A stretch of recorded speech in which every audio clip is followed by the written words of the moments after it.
muitos momentos nossos sentimentos mudam. Mudam da água pro vinho, do vinho pra água, sem aviso, sem transição.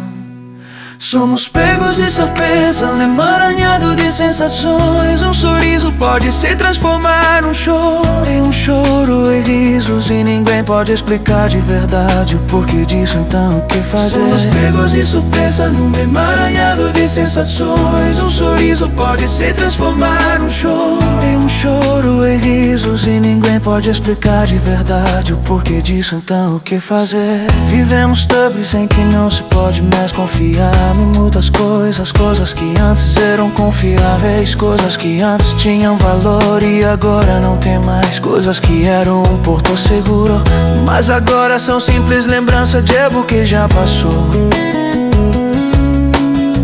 Vivemos tempos em que não se pode mais confiar em muitas coisas, coisas que antes eram confiáveis, coisas que antes tinham valor e agora não tem mais, coisas que eram um porto seguro, mas agora são simples lembrança de algo que já passou. Assim em muitos momentos nossos sentimentos mudam.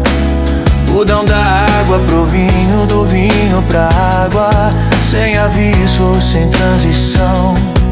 Somos pegos de surpresa num emaranhado de sensações. Um sorriso pode se transformar num choro, e um choro em risos, e ninguém pode explicar de verdade o porquê disso, então o que fazer? Somos pegos de surpresa num emaranhado de sensações. Um sorriso pode se transformar num choro, e um choro em risos, e ninguém pode explicar de verdade o porquê disso, então o que fazer?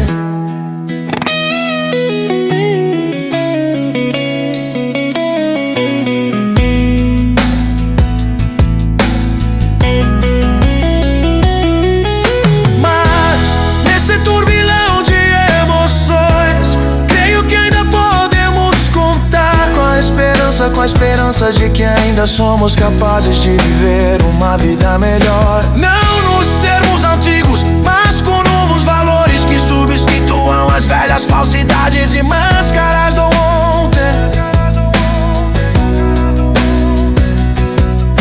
Mas nesse turbilhão de emoções, creio que ainda podemos contar com a esperança de que ainda somos capazes de viver uma vida melhor. Não nos termos antigos, mas com novos valores que substituam as velhas falsidades e máscaras do ontem.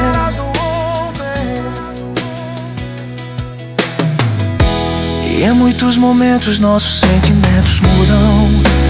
Mudam da água pro vinho, do vinho pra água, sem aviso, sem transição. Somos pegos de surpresa num emaranhado de sensações. Um sorriso pode se transformar num choro, e um choro em risos, e ninguém pode explicar de verdade o porquê disso, então o que fazer? Somos pegos de surpresa num emaranhado de sensações. Um sorriso pode se transformar num choro, e um choro em risos, e ninguém pode explicar de verdade o porquê disso, então o que fazer?